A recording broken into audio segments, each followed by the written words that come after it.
presentations. I would like to invite Christian Radan from Josef Stefan Institute. The floor is yours. Okay. Can you hear me? Yes, we can hear you and we can also see you. Okay, hello everybody. So I prepared my talk in Slovenian language as well, but if there will be any questions, please feel free to ask in English. Torej, kemija žlahtnih plinov, ker gre za precej eksotično vejo kemije, bom začel s kratkim uvodom, in sicer začelo se je s profesor dr. Neil Bartlettom, ki je uspel oksidirati kisik s spojino imenovano PTF6 naprej. In ta PTF6 je potem uporabil tudi, ko je prepoznal oksidacijski potencial, da gre za izredno močnega oksidanta, je potem z njim oksidiral tudi ksenon v zgodovinskem eksperimentu naprej. In ta eksperiment, pri čemer je nastala prva spojina z žlahtnim plinom KSPDF6, se je uvrstil tudi med 10 najlepših eksperimentov v zgodovini kemije. Zanimivo, da prva spojina z žlahtnim plinom ni bila običajen, navaden binarni fluorid. Te so bili sintetizirani malce kasneje, in sicer poznamo KSF2, KSF4 pa KSF6. Tukaj vidimo KSF2 na naslovnici ISN-ovic, gre za brezbarvne kristale. In ta KSF2 je posebej zanimiv, zato ker lahko z njim sintetiziramo tudi nadaljne spojine z žlahtnimi plini.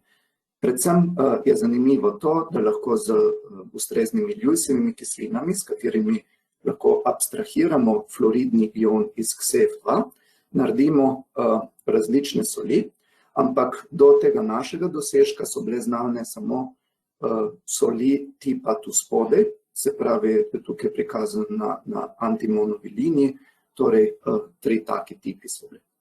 Naprej, prosim. Mi smo se skoncentrirali na raziskave med ksenonovim difluoridom in titanovim tetrafluoridom. Te raziskave je začel že moj bivši mentor, profesor dr. Boris Ženga leta 1975. In sicer je vršil termične reakcije med tema dvema spojinama, kjer je identificiral 3 faze.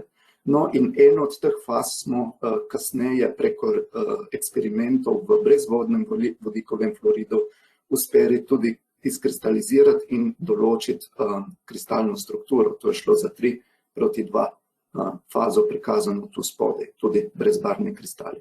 Naprej. No, to, kar pa se je uvrstilo dosežek pač v odlični znanosti strani ARRS, so bile pa termične reakcije med KSF2 in titanovim tetrafluoridom, ki smo jih leta 2014 izvršili na mal drugačen način, in sicer preko uporabe specialnih fluoroplastik. Nastali so 2 tipa kristalov, in sicer taki podolgovati kristalčki in pa takele kockasti, prizmatski kristalčki, ki smo jih identificirali naprej. Za podolgovate se je izkazalo, da gre za nov tip soli z KS2F3 plus kationom v obliki črke V. Naprej. Medtem za te kockaste pa se je izkazalo, da se je KSF2 pripel na prizme titanovega tetrafluorida. Zdaj ta raziskava, naprej, prosim, ta raziskava je bila posebej pomembna zaradi tega, ker smo prvič na tak način ionizirali KSF2 in sintetizirali soli tega tipa, obenem pa so tele 2 spoji, čeprav se bojo žlahtni plin, izjemno termično odporne. Pripravili smo jih namreč pri 135 stopinjah Celzija. Naprej, prosim. No, za naprej pa bi lahko te raziskave nadaljevali tudi na drugih sistemih. Tukaj je prikazana ena analogna struktura s kositrom, kjer se je izkazalo, da imamo take valovite polianione. Obenem bomo pa tudi uporabili ekstremne pogoje, nizke temperature in visoke tlake, in tudi bili povabljeni, da obiščete našo spletno stran novo ustanovljenega laboratorija za kemijo pod ekstremnimi pogoji in pa če vas zanima, tudi pridružite. Hvala.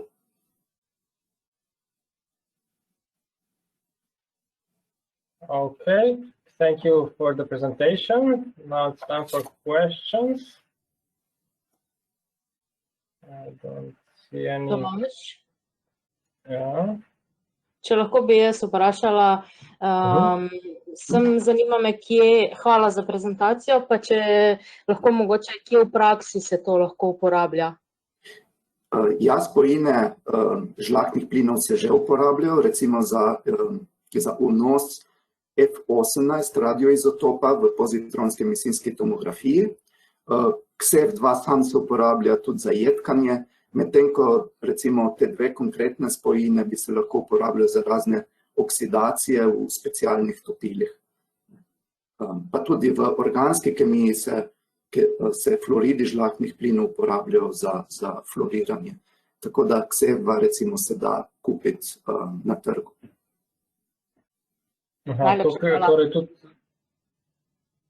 Hvala za vprašanje. Pravzaprav sem hotel tudi to jaz vprašati, ali tudi že razmišljate v smeri kakšnih bolj, kako bi rekel, aplikativnih projektov na tem področju? Razmišljamo že, ampak konkretnih sodelav pa še nimamo, oziroma tako je, da tukaj gre res za bazično znanost.